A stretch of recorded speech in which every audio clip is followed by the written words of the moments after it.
ভারতের উত্তর পূর্বাঞ্চলীয় মণিপুর রাজ্যের জিরিবাম এবং বিষ্ণুপুর জেলায় একের পর এক ড্রোন এবং রকেট হামলার ঘটনায় তীব্র আতঙ্ক ছড়িয়ে পড়েছে। এসব হামলা গোলাগুলির ঘটনায় অন্তত ৬ জন নিহত এবং কয়েকজন আহত হয়েছেন। ইম্ফল পশ্চিম জেলার আশেপাশের দুটি স্থানে ড্রোন থেকে বোমা ফেলা হয়, যা স্থানীয় বিদ্রোহীদের কাজ বলে ধারণা করা হচ্ছে। এই ঘটনার পর বিষ্ণুপুর এবং ইম্ফল পূর্ব জেলার আকাশে আরও অনেক ড্রোন উঠতে দেখেন বাসিন্দারা, যা ইঙ্গিত করে আবারও হামলা হতে পারে। কিন্তু পাহাড় ঘেরা শান্ত মণিপুর জ্বলছে কেন? মণিপুরের অস্থিরতার কারণই বা কি, জানাচ্ছেন ইমতিয়াজ আলম।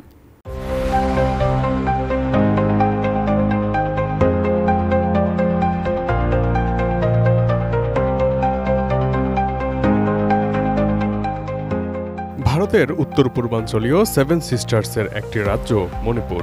বাংলাদেশের পূর্ব দিকে থাকা রাজ্যটির সীমান্ত রয়েছে মিয়ানমারের সঙ্গে। মণিপুরে রাজনৈতিক বা জাতিগত উত্তেজনা নতুন নয়, তবে সাম্প্রতিক এই উত্তেজনাকে জানতে গেলে পিছিয়ে যেতে হবে কয়েকটা বছর। এক ঝলক চোখ রাখতে হবে মণিপুরের ভূগোল ও জনবিন্যাসে।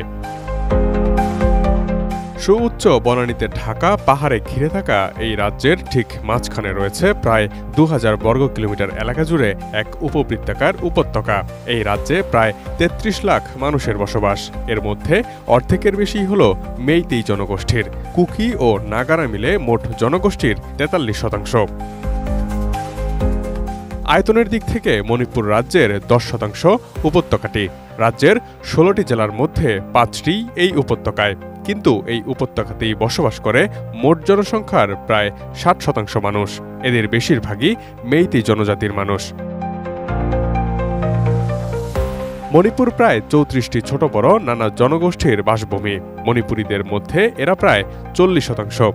এদের সিংহভাগে আবার নাগা ও কুকি সম্প্রদায়ের। স্বীকৃত এই উপজাতির মানুষরা অত্যন্ত পরিশ্রমী, স্বাধীনচেতা আর ব্রিটিশ ঔপনিবেশিকতার অনিবার্য প্রভাবে অধিকাংশই খ্রিস্ট ধর্মাবলম্বী। দেশি পাকা টমেটো আর সিক্রেট রেসিপির কম্বিনেশনে তৈরি প্রাণ সস, সসের বস। অন্যদিকে মেইতেইরা মণিপুরের জনসংখ্যার সবচেয়ে বড় অংশ। মোট জনসংখ্যার প্রায় ৫৩%। তাদের অধিকাংশই এই উপত্যকা অঞ্চলে থাকেন। এরা মূলত হিন্দু। এই মেইতেইদের আদিবাসী বলে মানা হয় না, ফলে মেইতেইদের নোটিফাইড পাহাড়ি এলাকায় জমি কেনার অধিকার ছিল না। কিন্তু মেইতেইদের বক্তব্য, স্বাধীনতার আগে ব্রিটিশ আমলেও স্বাধীন মণিপুর রাজ্যে তাদের উপজাতি হিসেবে স্বীকৃতি ছিল। ভারতের স্বাধীনতার পর তাদের এই তকমা চলে যায়। গত ১ দশকেরও বেশি সময় ধরে নানাভাবে মণিপুরের সংখ্যাগরিষ্ঠ মেইতেইরা আইনিভাবে তফসিলি উপজাতি বা শিডিউল ট্রাইব বা সংক্ষেপে এসটি তালিকাভুক্ত হওয়ার জন্য দাবি জানিয়ে আসছিল। তবে নাগা, কুকিসহ বাকি উপজাতিদের স্পষ্ট কথা, এমনিতেই মেইতেইরা যথেষ্ট এগিয়ে আছে। রাজ্যের বেশিরভাগ বসতি যেহেতু উপত্যকায়, বিধানসভার আসনও বেশি উপত্যকার ৫ জেলায়, তাই তারা তফসিলি জাতিভুক্ত হলে বাকি উপজাতিদের কাজের ক্ষেত্রে বা পড়াশোনায় বা চাকরি বাকরিতে যেটুকুই বা সুযোগ সুবিধা আছে তাও আর থাকবে না। অল মণিপুর ট্রাইবাল ইউনিয়নের দাবি, মেইতেইরা যদি এসটির মর্যাদা পায় তাহলে তাদের জমি কেড়ে নেবে। এমনিতে কুকিরা খুব গরিব, তাই তাদের নিরাপত্তা প্রয়োজন। তাদের জন্য কোনো স্কুল নেই বলেও অভিযোগ রয়েছে। মূলত জুম চাষের উপর জীবিকা নির্বাহ করেন তারা।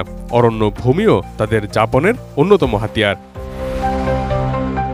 মণিপুরেও বিজেপির একটি রাজনৈতিক স্বার্থ আছে। ভারতীয় গণমাধ্যম এই সময়ের কনসালটেন্ট শর্মিষ্ঠা চট্টোপাধ্যায় মনে করেন, এই রাজ্যে মুসলমান নেই বললেই চলে। ফলে এখানে তাদের ধর্মীয় প্রতিপক্ষ হলেন খ্রিস্টানরা। সেই কারণেই বিজেপি মেইতেই জনগোষ্ঠীর পক্ষ নিয়ে কোণঠাসা করছে নাগা ও কুকিদের। মেইতেইরা এখানে বিজেপির গুটি বলে মনে করছেন শর্মিষ্ঠা চট্টোপাধ্যায়। গত বছরের মে মাসের শুরুতে রাজ্যটিতে সংঘাত শুরু হয়। নিহত হন অন্তত ১৩০ জন, আহত হন আরও ৪০০ জন।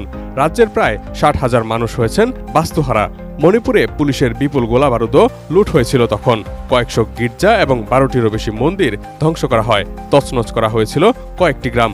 সেই সংঘাতের শুরুটা হয়েছিল ৩ মার্চ। মণিপুর হাইকোর্ট এক নির্দেশে রাজ্য সরকারকে বলেছিলেন, মণিপুরের সংখ্যাগরিষ্ঠ মেইতেই জনগোষ্ঠী তফসিলি উপজাতি হিসেবে সংরক্ষণ পেতে পারে কিনা তা খতিয়ে দেখতে।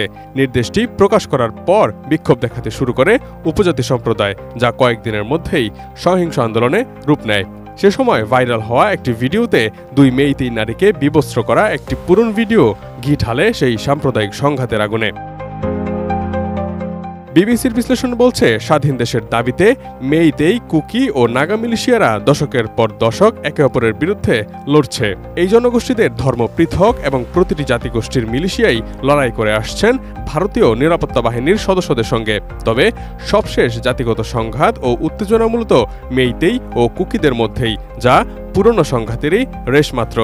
এই নতুন সংঘাতের প্রধান টার্গেট করা হয়েছে রাজ্যের নিরাপত্তা বাহিনী ও তাদের অবস্থানগুলোকে, যেখানে বেশিরভাগই চাকরি করেন মেইতেই জনগোষ্ঠীর মানুষরা। সংঘাতের কারণে মণিপুর সরকার রাজ্যের সব শিক্ষা প্রতিষ্ঠান বন্ধ ঘোষণা করেছে এবং নিরাপত্তা ব্যবস্থা জোরদার করেছে। Imtiaz Alam, desk report, ATN news.